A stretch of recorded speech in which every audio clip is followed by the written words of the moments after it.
Pharmacy Federation. So for today's presentation, today is a research category.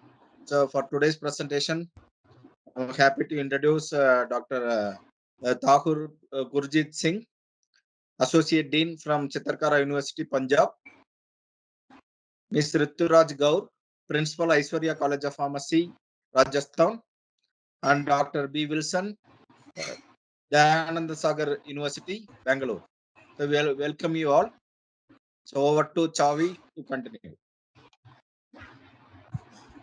Good evening to all the evaluators, and thank you, Dr. Kailrajan, for starting the poster presentation for 7 day and all the participants. So I would request all the participants and evaluators to switch on their camera when they are speaking and a good internet connectivity. If you're not having a good internet connection, then you will be given a chance at the end. So I would like to call poster number ENEST 428. Ramesh sir changed the screen to 428 poster number. This poster number 428. I hope I'm audible and I'm visible. Yes, you are audible. Yeah, thank you. So, Camera. It's on. You're visible. You can start. okay, thank you. So, good evening to all the delegates present and all the evaluators present, and thank you to Pharmanest for providing me with this opportunity of presenting my poster. I'm currently pursuing my third year of PharmD in SRM College of Pharmacy. So, I'm here to present my poster on assessing the prescribing pattern and adverse drug reaction in patients receiving anticoagulation therapy, which is a prospective observational study. So, cardiovascular diseases are one among the major causes of death worldwide, and an estimate of WHO suggests that around 17 million people in India are affected and die because of this cardiovascular complications. So, anticoagulants are essential life-saving drugs which help us get over this, and uh, they treat various ailments like ischemic heart disease, left ventricular dysfunction, acute coronary syndromes, deep vein thrombosis, and many other cardiovascular complications. So, all of the available oral anticoagulants generally tend to have a very narrow therapeutic index. Hence, their monitoring plays a pivotal role in determining the efficacy and the safety of the treatment. The safe management of anticoagulation is a challenge because of having a narrow therapeutic index. In order to improve this drug safety among high-risk population, appropriate prescribing pattern has to be designed and areas have to be eliminated as far as possible so that the patient is not readmitted to the hospital, the cost of treatment is not high, and also the mortality rate and occurrence of ADR is quite reduced. These are the drug-related problems associated with this. And the various other commonly occurring ADRs are GI bleeding, hematuria, epistaxis, ecchymosis, and thrombocytopenia. So the methodology here adopted was prospective observational study. It was done in the cardiology department, in the cardiovascular intensive care unit and coronary care unit in SRM College Hospital and Research Center in Katangulathur. The study period was for about 4 months. A total of 88 cases were collected and analyzed. All the patients' personal data, their demographic details, their therapeutic data, including their laboratory details, were collected and analyzed. Patients who came with cardiovascular diseases receiving both oral and parenteral anticoagulants were included, but patients who came to the hospital but at the time of admission who didn't have coagulation profile were completely excluded. So a total of 88 prescriptions containing anticoagulants were analyzed, and it has been found that most of the patients coming were males, and the age was found to be 40 to 60, while the mean age was 57. Majority of the patients were diagnosed with acute coronary syndromes, including ST segment elevated myocardial infarction, non ST segment elevated myocardial infarction, unstable angina, and rheumatic heart disease. Common comorbid conditions which could invariably occur in most of these patients was uh, systemic hypertension, diabetes mellitus, and dyslipidemia. So the table given below here shows the various drugs that are being given to these patients. Inotropic agents, antihyperlipidemics, anticoagulants, antiplatelets were being majorly given. Now, delegates could see that miscellaneous drugs make up most of the percentage of drugs being given. What are the miscellaneous drugs?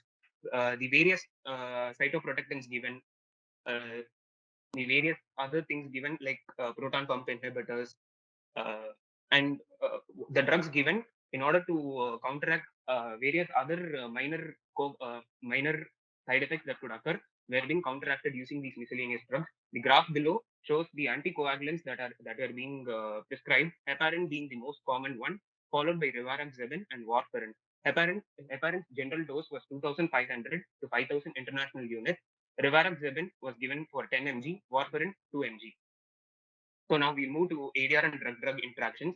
The most severe drug-drug interaction was between heparin and ceftriaxone, followed by heparin and aspirin, the same one being with the greatest frequency.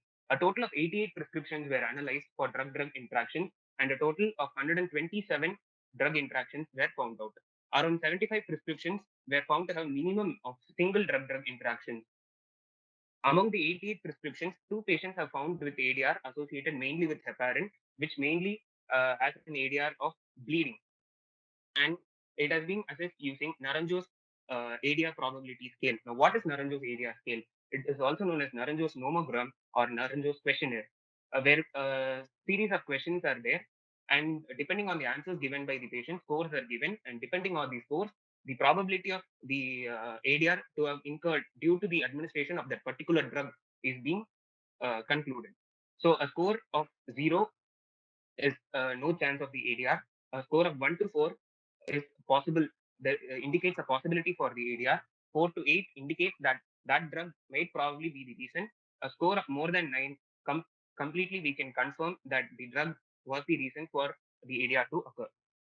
So the main ADR we have observed was hematuria, and that is blood in the urine, and gum bleeding, both of which are side effects of heparin. Heparin was found to be the most commonly used anticoagulant, followed by warfarin and rivaroxaban. Combination therapy of antiplatelets with antihypertensives was done here. Here, the treatment, the anticoagulant therapy could be classified into 3 in this study. So a single anticoagulant was given, or a combinational therapy where an anticoagulant and an antiplatelet was given, or a triple therapy where an anticoagulant and dual antiplatelets were given. Where in this, compared to monotherapy, the combinational therapy and triple therapy were found to be quite effective. And also, the average number of drugs per prescription is 11.7, which is quite high, resulting in polypharmacy. So, in order to increase patients' medication adherence, reduce the economic burden on the patient, we need to reduce the drugs prescribed per patient. Also, many injections were given because heparin is not available in oral form. It is available only as a parenteral form. Only 31 prescriptions were having coagulation profile. And coagulation profile should be checked in patients receiving anticoagulation therapy while they are being admitted into the hospital, and also while they are being discharged, which helps to reduce the number of drugs being prescribed, hence improving the quality of patients' life. This can be the effectiveness of this anticoagulants can be analyzed by what is known as INR value. What is INR value? It is international normalized ratio. Is a ratio between the control prothrombin time, the patient's prothrombin time, and the control prothrombin time. For a normal patient, the INR value should be between 0.8 and 1.1. For a patient receiving warfarin, it must be between 2 to 3. Thank you. Thank you. I would now request evaluators to proceed with the question.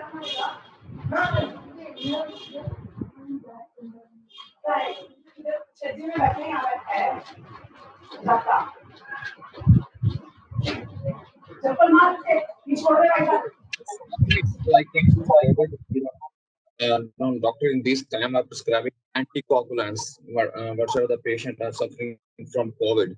So, what's your assessment using COVID in using these anticoagulants in COVID patients? So, like any infection being incited into a patient, mainly viral infections, generally tend to increase the ESR or erythrocyte sedimentation rate. So, giving these anticoagulants can counteract that increase and help to prevent overclogging of blood. Dear participants, please unmute your mic.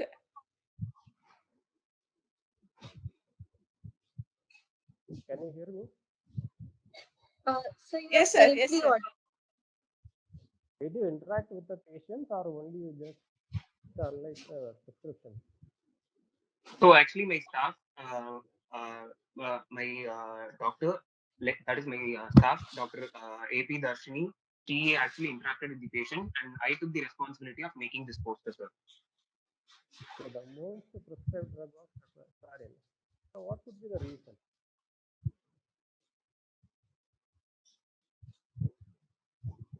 So Deparin was most given due to its effectiveness being even at a lower dose, sir. And also it was quite quick to elicit its action, sir. Said there was some adverse drug reaction. So did you inform or did you bring it to the notice of Yes, sir. It was brought to the notice of the hospital, sir. okay, what was the reaction? So here, hematuria and gum bleeding was observed, sir, in 2 patients. Rukraj ma'am, if you have any questions for the participant, please go ahead.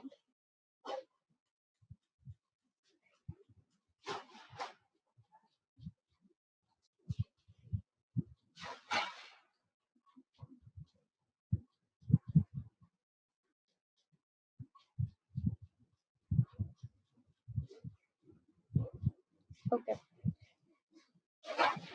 So if there is any, thank you for your participation. If there is